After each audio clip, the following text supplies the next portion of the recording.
Welcome back, everybody, to Music Talk. I'm Dave. I'm Mike. That's Mike. Mm-hmm. This week, we're checking out the latest from Metallica. And this is called 72 Seasons. It doesn't say that on here, though. This is the cover. This is the back. You can see where it says 7 and 2. And then, of course, there's a face back there. We all know that's James Hetfield. Yeah. But I'm going to show you something cool with that. The only place you see that it says 72 Seasons is on the side. So it's a very weird CD cover, right? Now check this out. So you pull it out, right? Oh, well, first let me show you this here. I noticed this earlier. If you look at the crib, of course, all this stuff is burned. There's a lot of stuff burned on this record, but you can see a shape of a body here. See that? Yeah. Isn't that pretty cool? I guess it's like symbolizing, coming from out of the crib to becoming a person. We'll talk about that a little bit more. So then you get his face, and then on the back you see it says 72 Seasons Metallica. So check out this thing, right? So there's James, and then you flip it open, and then you get Lars, right? You flip it again, and then you get Kirk, and then you flip it again, and you get Robert, and then you flip it again, and then the CD sits in here as well, and the CD looks like this.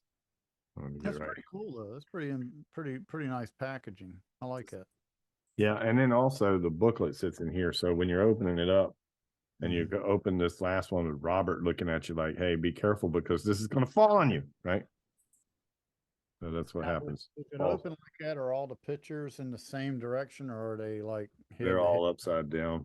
Upside down and sideways. And yeah.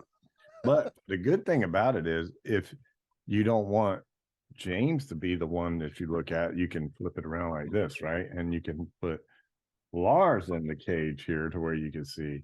I don't know if I'd want to see that. Well, I know. But just, you can change it up every time. So you put it in like this, and it's very difficult actually to do this because they have all that. So now you got Lars in there, if he's your favorite guy, right? Whoever, whatever. It's weird. Yep. But anyways, pretty different the way it is. I get what you're saying though. It would have been cool if they were all the same way and you could have posted that on your wall, right? Right. But with them two being that way, it kind of messes it up. They could have put a nice 72 in the center screen, Right. In the center square. That would have been pretty cool. Yeah. I guess you could put it on like a rotating thing, right? You could put it on a slow spinning fan. Yeah. So it's an interesting package. Comes with the CD. You showed that. I showed you that. It comes with this booklet. And of course, everything again is burned. So, like, there's your words. It look like Boo Boo burn up, man. Right? The teddy bear is burned. Hey, Boo Boo. So I don't know really what it all symbolizes. I mean, everybody's going to have their own thing. There's Lars's drum set burned up. Kind of like burn your past and create your future, maybe. I don't know. We're going to leave the past in the past and burn it all down, right? There is a song on here about that. There's an album collection, burnt. And that's shame.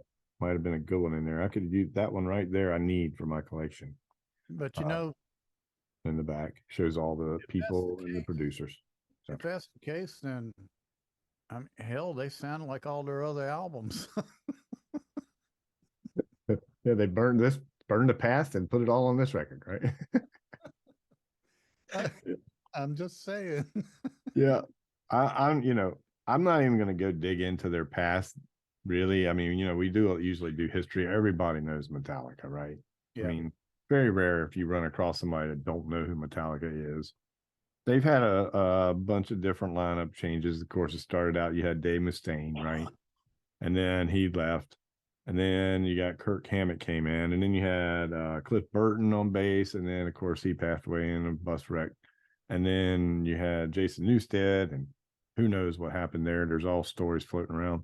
Now you got Robert Trujillo playing for him on the bass.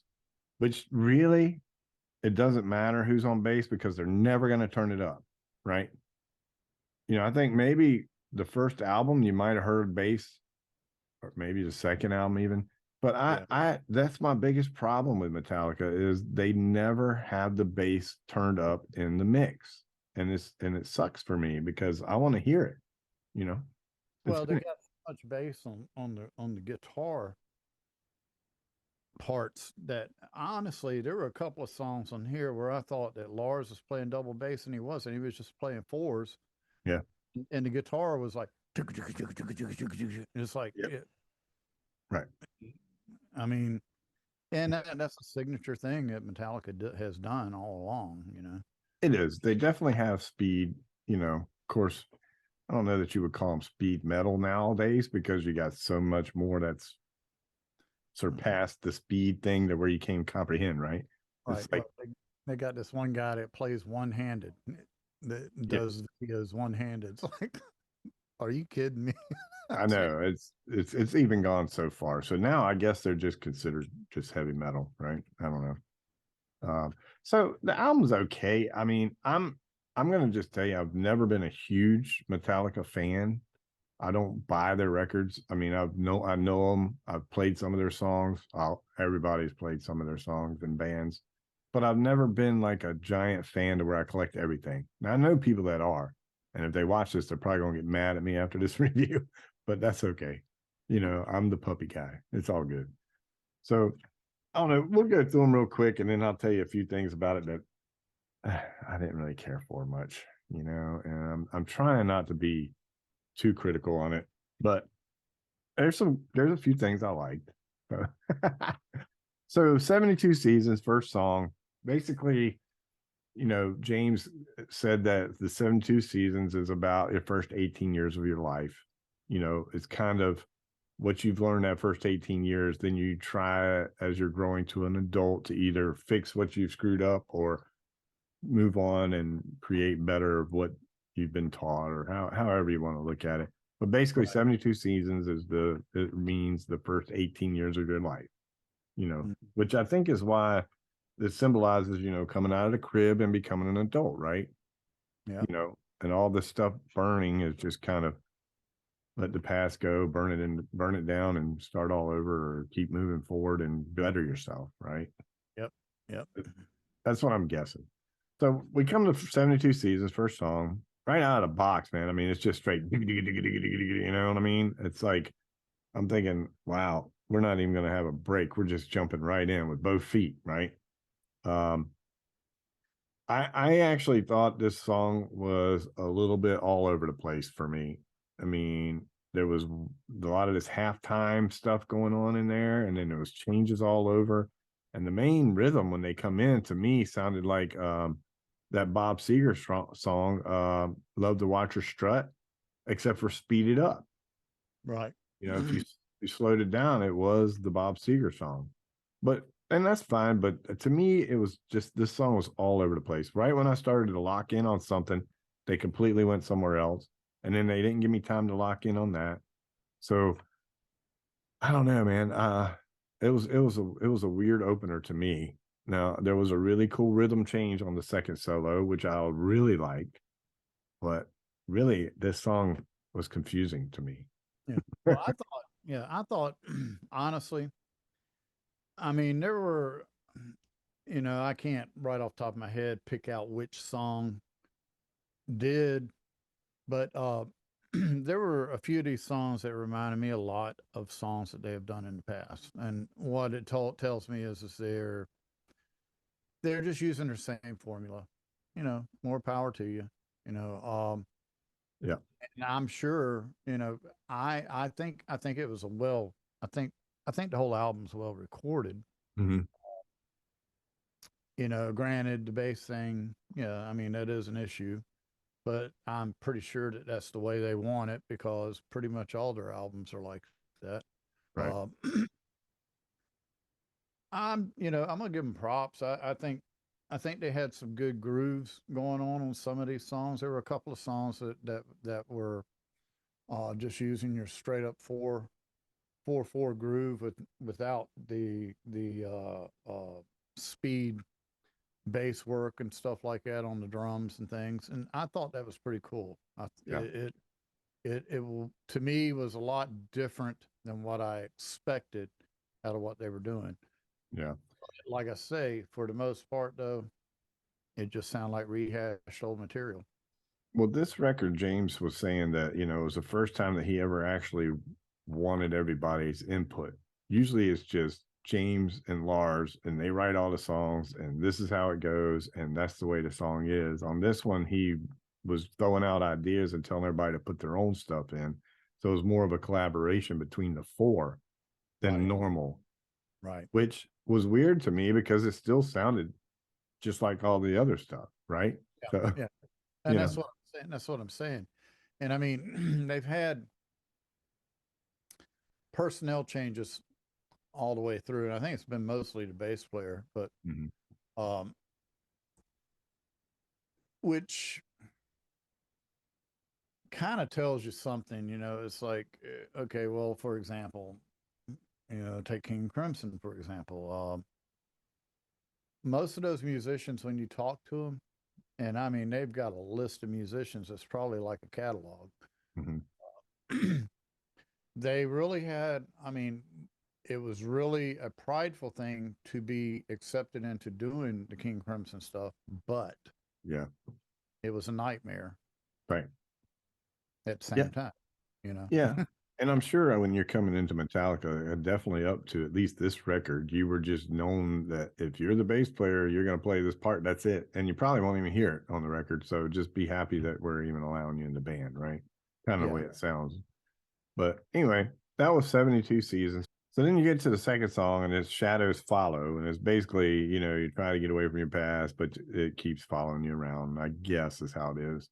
So there's this descending riff in there that's pretty cool. I thought that was a really good riff.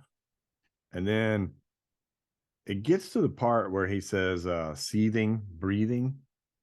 And all the years I've ever listened to Metallica, this is the best vocals I've ever heard from James on this part.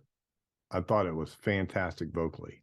Hmm. Um, it's got the cool riff. This is really one of my favorite songs on the record.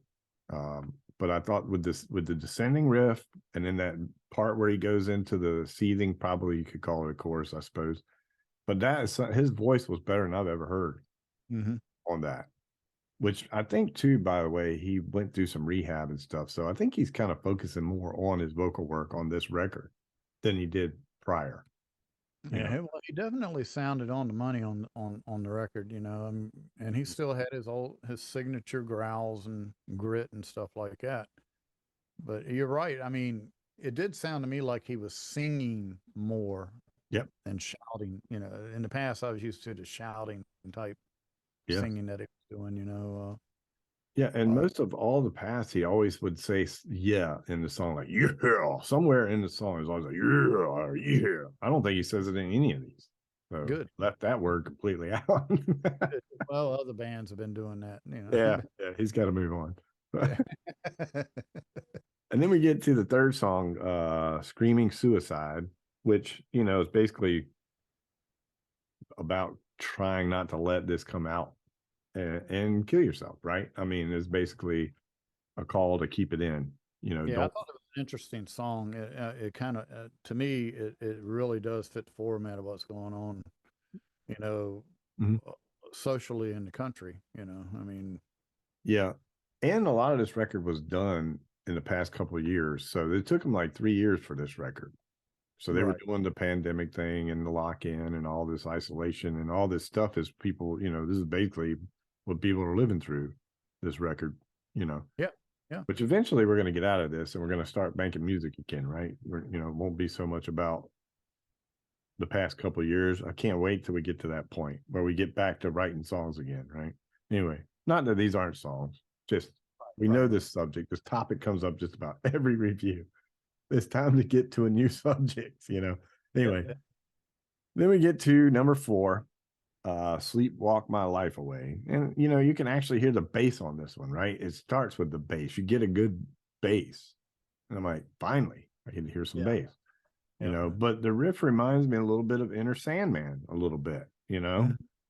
and the song, I guess, is about just kind of aimlessly walking through life, whatever, same thing every day, blah, blah, blah, kind of sleepwalking your way through life. But again, it's Metallica. It just that riff really brought me back to Inner Sandman. Yeah, yeah. Well, that's I heard.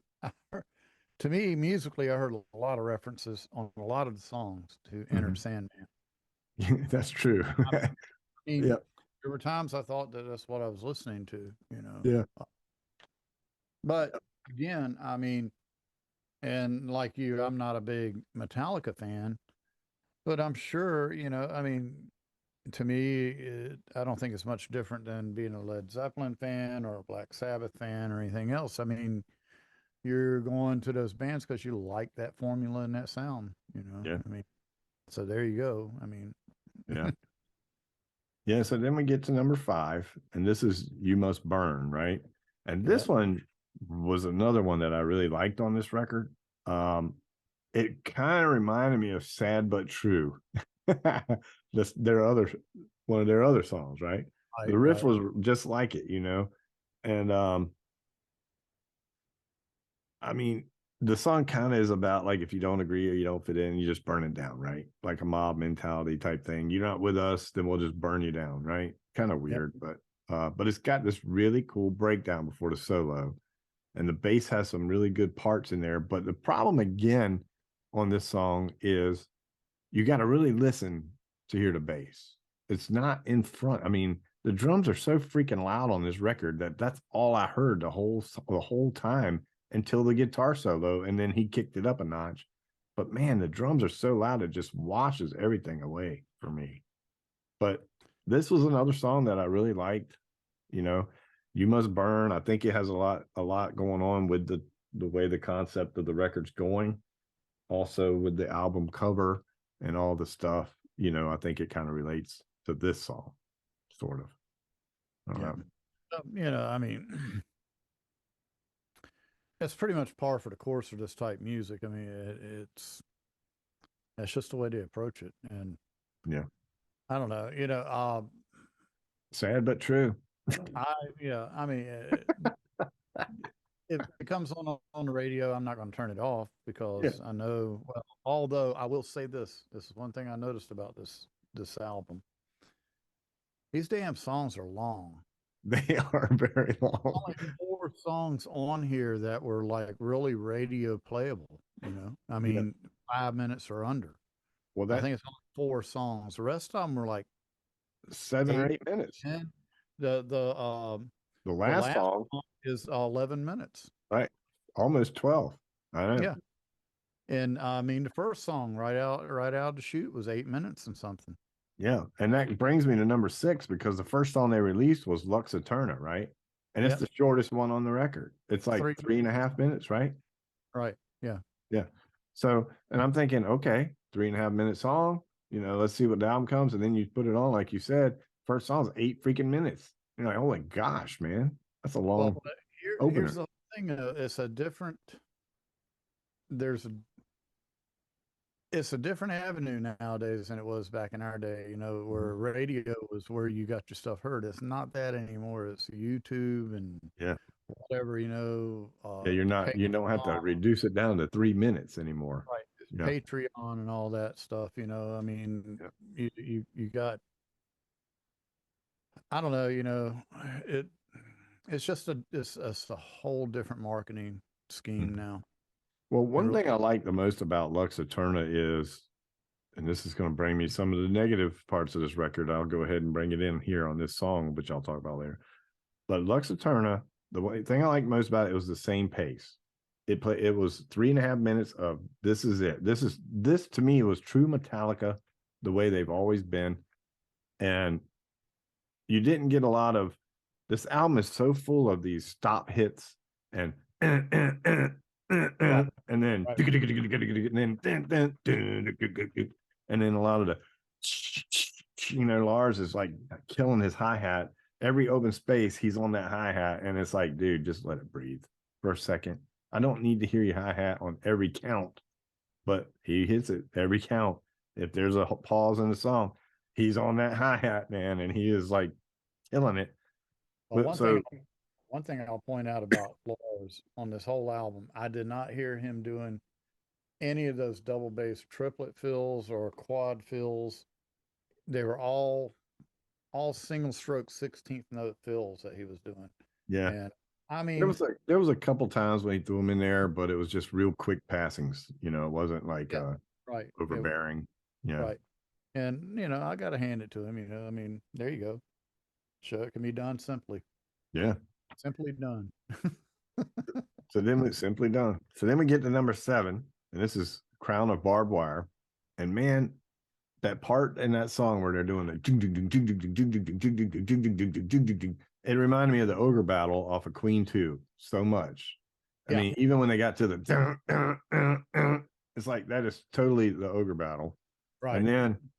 And then that got me thinking, a couple songs I heard already. Like the very first one reminded me of I Am Here or Keep Yourself Alive. So there's a couple other parts in this early part of the record that reminded me of Queen again. So Yep. it's like, because I mean, Queen, they started out with that,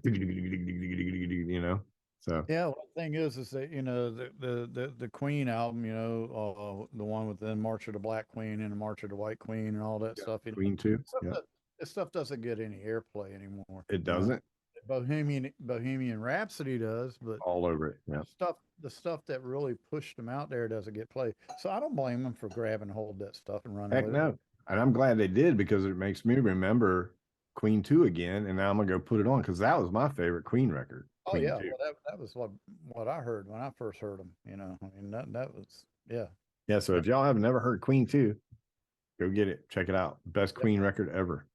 You yep. know, could possibly be the beginnings of heavier rock, the heavy metal, Yeah.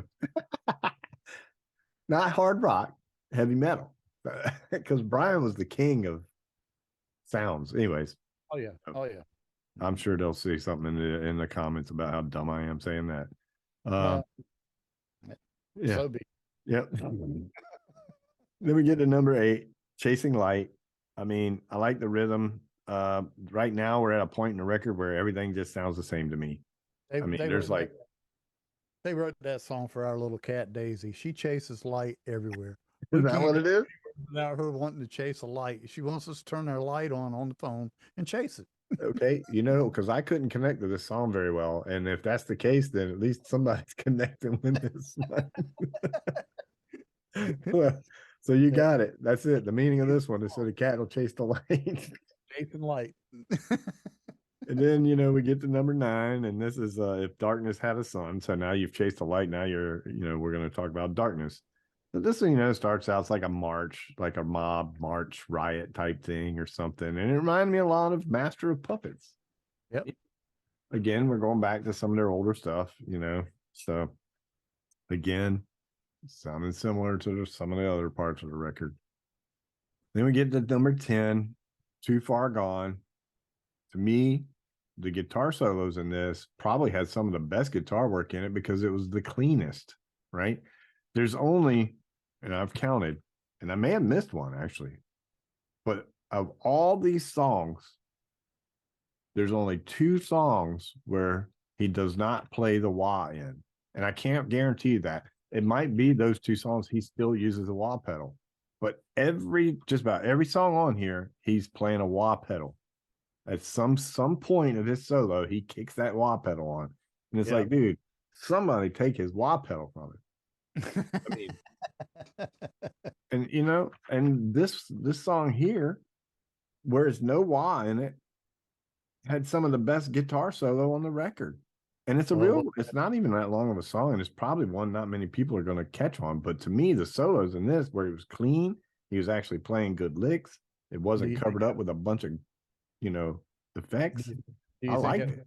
do you think it was Hetfield playing lead on it, or do you think it was It was still Kirk, I'm sure. Yeah.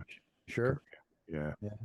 Yeah. Yeah. And I mean, you could tell it was him by the licks he was playing. It's just that you could actually hear the licks because it wasn't absorbed in a bunch of, effects. You know. Yeah.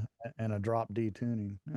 Yeah, I mean, it could be still though. I don't know. I didn't really go checking out their tuning, but Hetfield's kind of singing high on this record, so I don't know that there's a lot of drops on this one, man. They might be up on this. I don't know because he's again, his voice is strong on this whole record and better than I've ever heard him sound. You know, I've never Yeah. ever heard him sound. Yeah, that sounds right. Well, Well, the thing is, too, it's like I think they really did a little bit of regrouping on their own, each individual. Because I'm telling you, and I'm not a big fan of Lars, but he, I don't know, I was happy with his playing on it. Yeah. I really was. I mean, for what they do, Mhm. you know, and and and it's like we were talking earlier, when he auditioned for that job at Portnoy left. I was shocked that he was able to even do that stuff Yeah. Well, because there's no doubt he's a great drummer, you know. I'd always had put him in from the point of view of looking at him in Metallica. And Mhm. I do remember too, there were issues with him with his timing and stuff. Even on records, you could hear him speeding up and stuff like that, and you could hear the Yeah. band pulling him back, back into the pocket. And but I don't know with this, he sounded very comfortable, very good, very clean, Well, very some of that could be because of the fact that they actually opened it up for other people to write on it and not just those two. You know, where Lars is not dictating how every song goes at this point. Him and James, they're actually letting Kurt and Robert, you know, say, "Hey, let's which try this or let's do this," So, is good. I mean, hey, yeah. there you go. So then we get to number 11, two more songs. We're probably an hour in, maybe at this point. Still At got least two songs left. This is Room of Mirrors, and this one sounded different to me as far as the way it was recorded. The guitars sounded different. Um, just everything didn't. It sounded like this was done at a different time or maybe a different studio. I don't know. It just didn't have the same sound. Drums still sounded the same, but everything else was different. The guitar sounds were different. Um, Uh, the solo, man, I was like, we're gonna get another good solo song, and then at the end of it, he goes and kicks that wah pedal in. I'm like, come on, man, you could have just left it off on this one again, right? But no, he kicks it in. But anyways, it just sounded like it was recorded at a different location and even at a different time than the rest of the record. I don't know, it's yeah. just something different. And then we get to number 12, and this is the almost 12-minute song, and it's called Inamorata. Not how you pronounce that, something like that. To me, it was a mess to me. It almost sounded like some of them were not even in the same tune at first. For that first minute, something sounded off. I don't know what it was. I listened to it a couple times, like, what? Something is off. But then after you get past the minute, it goes into wherever they're expecting to go. But then you get to the 4-minute mark, and then they put this really cool blues riff in there. It's first blues riff of the record. Everything else is more straight up chunky, speed type. But then in this one, you get this blues riff and it had feeling. And I'm like, man, I wish they'd do more of that. I really liked it, Right. you know. Right. Then and then you get this nice bass breakdown at the 5.5-minute mark. And I'm doing this because really this could have been 3 songs. But anyway, so 5.5 minutes, you get this breakdown, and it reminded me a lot of Judas Priest's "Victim of Changes," just slightly. The way it broke down and the call and response of the vocal work that was coming in. So I don't know. It was a good song, but it was way long. I feel like if they would have shaved some time off of it, I might would have liked it a little better because they came back in after that, and then they went right back to another 4 minutes of the same thing you heard before this break.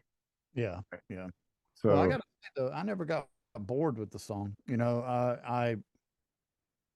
And I mean, I didn't do a hard study on it either. Like, mhm, I pretty much listened to this as background noise as I was doing other things, mhm.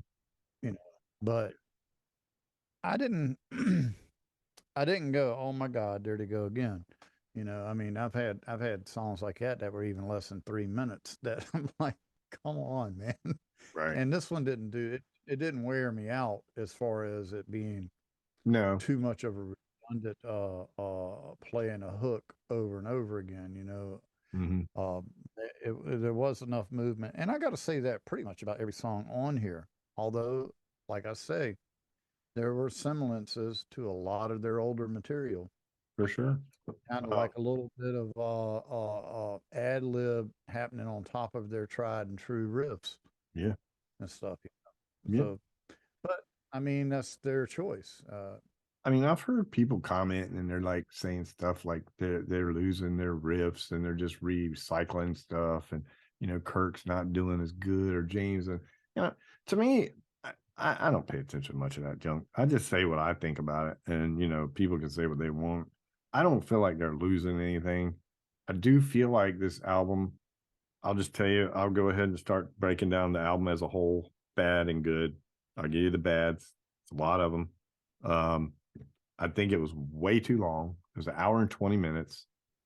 And man, it's an hour of 20 minutes of a lot of the sounding the same. I mean, you could have probably dropped 4 songs off of this record and it would have been a much better record to me. I could have done a double record. Yeah. Right.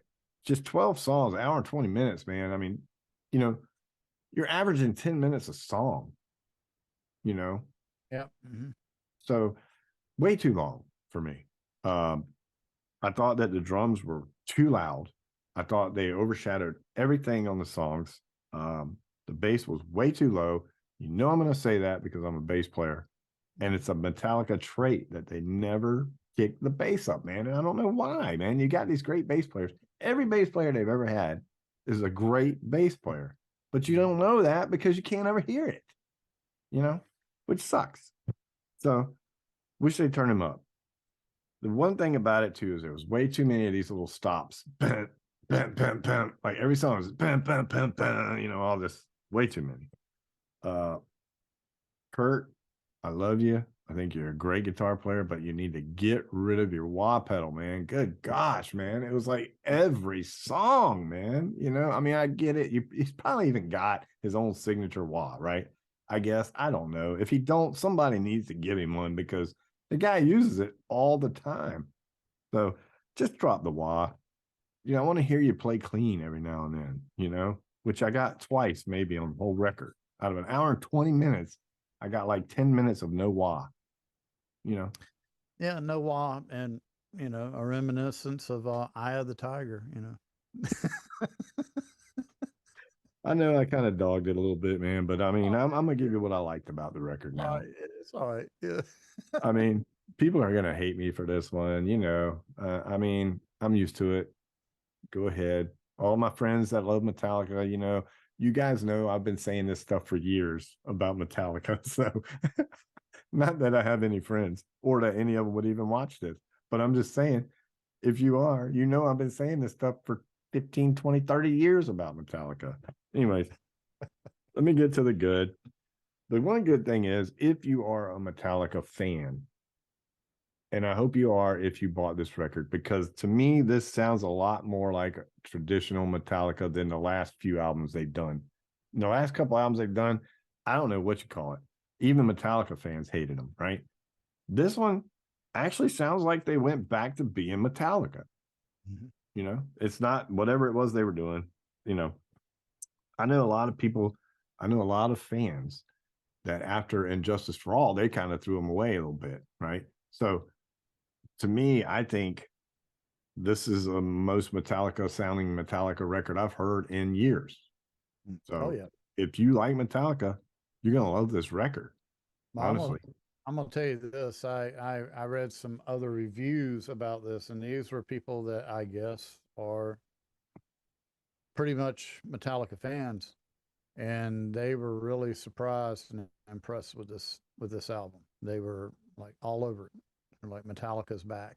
when they I released, gotta say, it to me, it just sounds like Metallica. That's, I mean, I'm not a big fan either, but like I say, I wouldn't turn it off if it came on the radio. yeah, it's I I think I think they did a good job. They rehashed a lot of their old tried and true hooks, and that's what it sounded to me like. and also it's not a record that you should put on and listen to the whole thing at one time. There's just no way you can do it. It's an hour and 20 minutes of the same kind of thing over and over and over and over, right? So try not to listen to the whole thing at once. Throw a few songs on, come back later, throw a few songs on, come back later. It does flow a little bit with the words.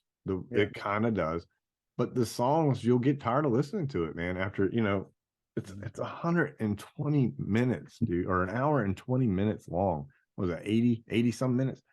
That's a long time to do this. Anyway, I still Yeah. got a couple more good things to say. I Just hit think, jump on your Apple Play, you know. yeah, That way you won't hear them all at one time. the best thing I'll say about this record, and there is a few songs that I liked. You know, Shadows Fall, I liked. You Must Burn, I thought was good. Lux Eterna, when it came out, man, I was like, dang, Metallica's back. They sound just like they used to sound. Um, Even Inamorado, whatever you call it, Inamorado. I think as a 12-minute song, it works. It's a good song, but I don't think I want to listen to an hour and some minutes and then put this song on and then go through another 12. I would like to just listen to that song by itself and leave it, right? Because it's a good song. That 12-minute song is a good song, but when you put it on the end of another hour and some, it's like, okay, geez, man, I'm ready to just move on at this point. But I did like the song, thought it was good. But my favorite part of this whole record is James Hetfield's vocal work, man. I think Yeah. that he was just fabulous. And I don't think I've ever heard him sound as good as he did on this record, honestly. I mean, I got to hand it to him. Whatever he's done in the past few years, whether to rehab or he's doing, trying to get healthy, whatever it is he's done, maybe he's exploring more into actually his vocals as being, a lot of people, they just think they don't think they're that good. Maybe he's actually trying to realize that he does have a good voice and he's trying to, bring that out. But to me, I thought this is the best he's ever sounded on Mhm. anything I've ever heard from him. I agree with that 100%. It wasn't your usual vocal work that you hear out of Metallica. Mm-mm. And I got to give them props all the way around. I mean, anybody that could survive touring around with ACDC, I mean, not ACDC, but Axl Y'all Rose. knew this was coming. You knew this was coming. Exactly. Anybody that could survive that, they, they, they got good marks in my books, you know, Look, because I don't know what we're on this review, how many minutes we're in, but you guys don't realize how lucky you are that it just now got to Axl Rose. I expected this on like the first song. I thought we were going to be going into Axl Rose already.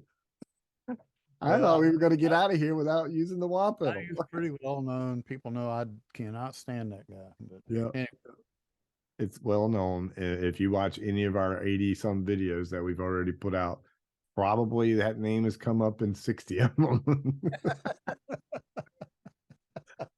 So anyway, all right, I'm gonna wrap this up, but I'm gonna say, I mean, again, I'm not a Metallica fan. I thought it was kind of a lot of the same thing. So I can't, I'm only gonna be able to give this a 7-1 because I just, I don't know. If I was a fan, maybe it would be higher, but I'm just not a big fan. I just thought that some of the stuff on here, the recording of it and the monotony of the same stuff over and over, it just didn't turn it on for me, man. I'm just gonna go 7-1, even though 7-1's not bad. It's giving them credit for being who they are, but it didn't knock me off my feet, honestly. well, You know, I'm gonna give it an 8, and I'm gonna do that because I'm glad for the fact that they are still cashing in on who they are, yeah. and they're not going in a direction that's just way out of the league, you know. And I'll give you examples of that. And this is not anything to do with the type of music or anything. It's just relating to artists. Mhm. You know, as far as like, okay, well, take country music for example. I'm a huge Merle Haggard fan, but only on his early stuff because his later stuff was just like, where did that come from?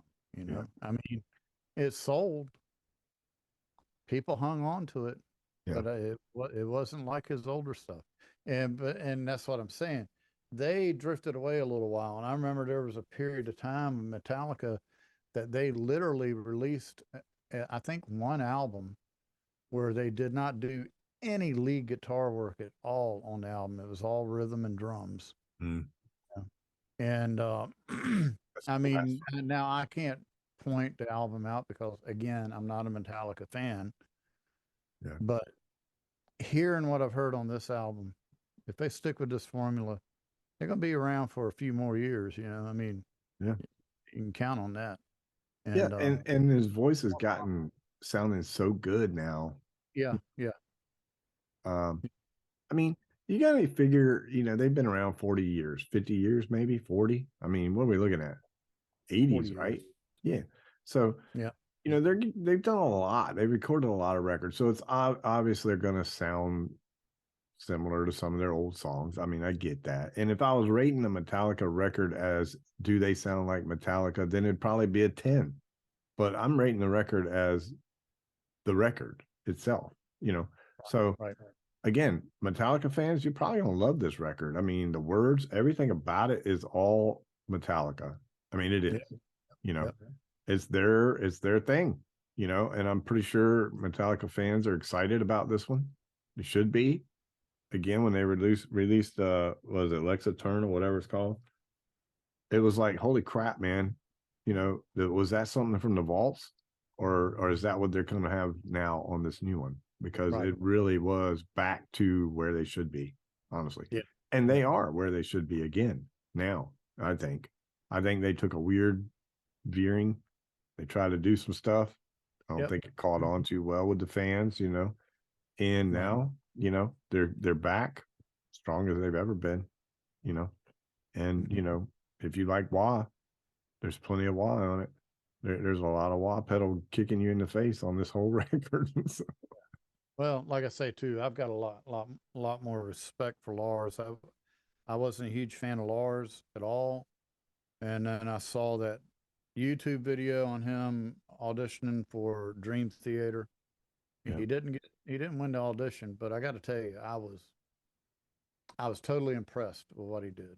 yeah, And then hearing him play again hmm, with Metallica and how simple he kept it.